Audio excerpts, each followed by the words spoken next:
My brother kindly invited us to live in his house, waiving rent and utilities. I work as a finance professional, while my husband, Stephen, is a mechanic. We're residing in the home I grew up in, a place deeply meaningful to my family. Originally, it was the central hub of my father's business. My brother was expected to eventually lead the business, so he pursued an economics degree and studied further at Oxford University. After gaining valuable experience, he returned to New York, joined my father in managing the company, and, once my parents retired and moved, he took over the business. They gifted me the house as they stepped back. Stephen and I happily settled in. The location is ideal, close to transit, stores, hospitals, and schools. This home serves our current needs perfectly and will continue to suit us well even after our children move out. We are immensely thankful to my parents for this gift and we're looking forward to making it our permanent home. But soon after moving in, we were faced with constant visits from my mother-in-law, whose probing questions about my parents' finances felt intrusive. She often asked, "Angela, how much do your parents have? And what will you inherit when they pass?" Which made me uneasy. I tried to avoid these topics by saying I hadn't thought about it much and that the house was likely the full extent of any inheritance. However, she continued pressing, implying that my parents would have shared their financial plans with me. It became apparent she was focused on the possibility of gaining something from their wealth. Despite me clarifying my inheritance situation, this added a layer of tension and left me feeling unsettled about her intentions. To avoid conflict, I decided not to mention my concerns to Stephen, knowing how close he is to his mother. Then, something completely unforeseen happened. On a holiday morning around 7 a.m., I was startled by the doorbell. When I opened it, a mover was standing there, leaving me confused and alarmed. Moments later, my mother-in-law and my brother-in-law's family arrived, announcing their plans to move in. Their smug expressions made my stomach drop. Stephen, awakened by the noise, seemed unfazed, responding to my concern with, "What's the issue?" He claimed the house had ample space for everyone, treating their abrupt move-in as if it were the most natural thing. The surprises continued as my sister-in-law declared that my brother had invited them to stay. She cheerily noted that they wouldn't need to pay rent or utilities and looked forward to our hospitality. Meanwhile, my brother-in-law began inspecting the rooms, picking one based on the sunlight and instructing Stephen to clear our things. Watching them act as if they owned the place left me reeling. This was our home, yet they roamed through it, claiming rooms as if it were theirs.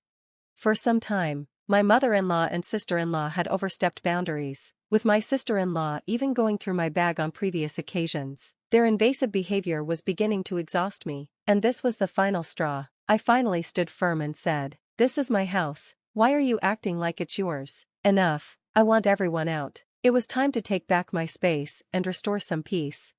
Normally, I'm calm and not quick to anger, but seeing them treat the house my parents entrusted to me as their own pushed me beyond my limits. That's when I raised my voice, demanding they all leave. However, things quickly escalated when one of them responded, "How dare you speak to us that way? You're the one who should leave." Before I could react, I felt a sudden sting on my cheek, and it took a second to realize I'd been slapped. Stunned and shaken, my cheek throbbing, I realized something in me had snapped.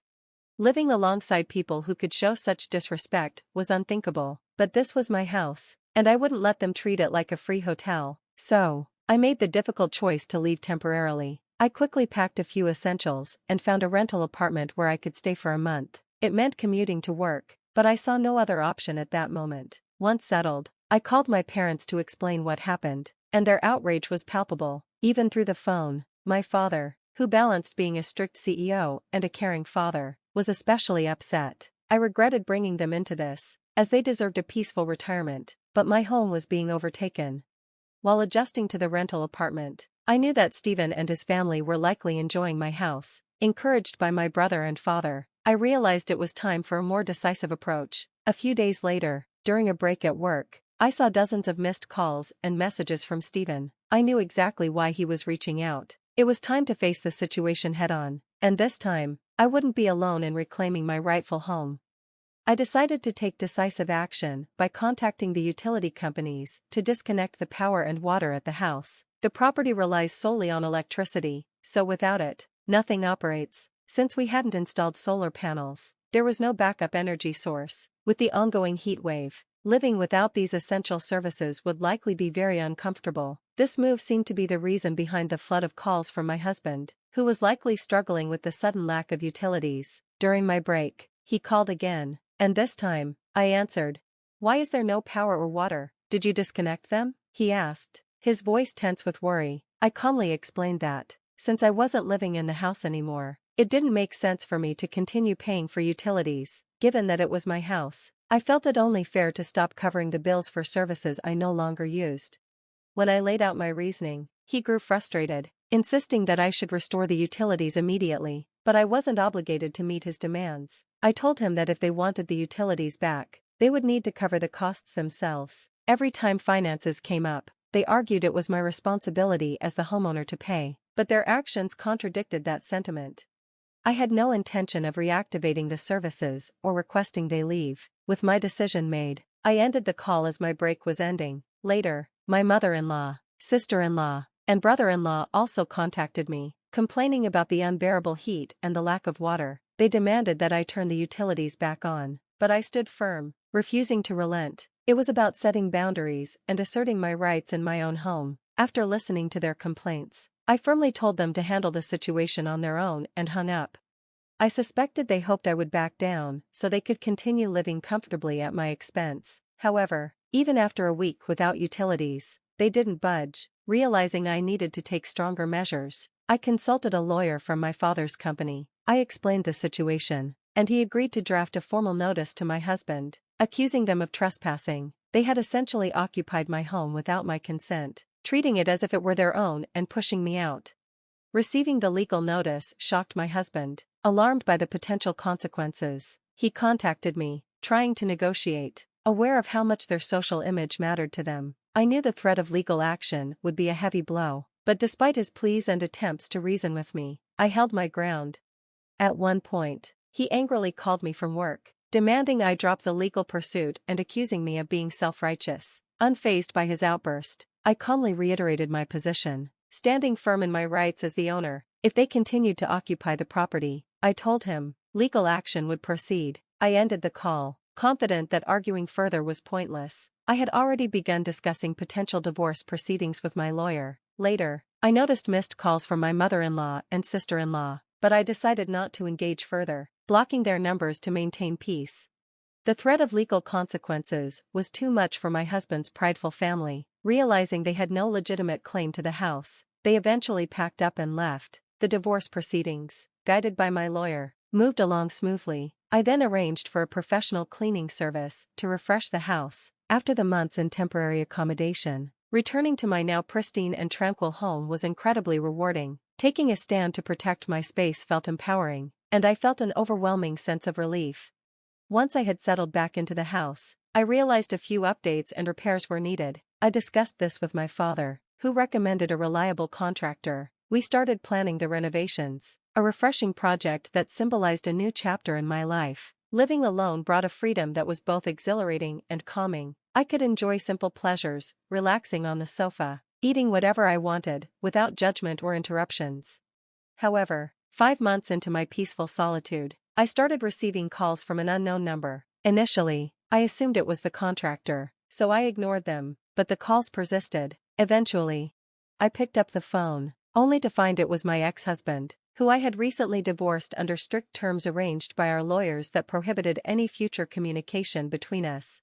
I was taken aback and irritated by his violation of our agreement, especially since he had changed his number to make this call. I demanded to know the reason for his reaching out. Ignoring my inquiries, he implored me to hear him out. Reluctantly, I listened as he described his dire situation. His company was facing severe financial difficulties, leading to a major salary cut. On top of that, his mother's health was declining, preventing her from working, and his sister-in-law and her husband were also struggling due to unstable jobs, with most of her income going toward her husband's debts.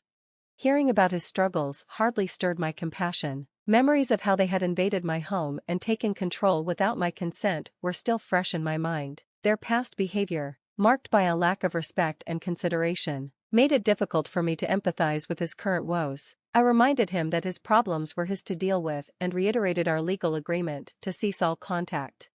As I hung up, I couldn't believe that those who had treated me so poorly expected any form of assistance or sympathy from me now. My ex-husband continued to paint a grim picture of their circumstances.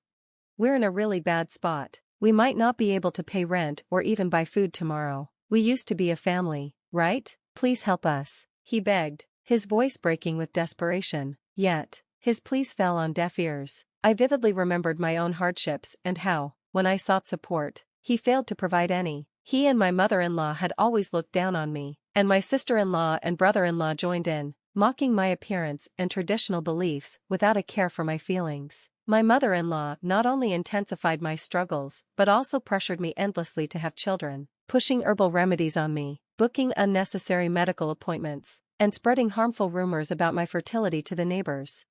Reflecting on these experiences, it became clear that there wasn't a single redeeming moment in my marriage. Once supportive, my ex-husband had become merely a puppet under his mother's influence after we wed. I recalled a particularly painful incident when, returning from an appointment, I discovered my mother-in-law had come to our home, cried to my husband about wanting to be friends with me, yet slandered me at every opportunity, both privately and publicly. With such a history, how could I even consider helping them now?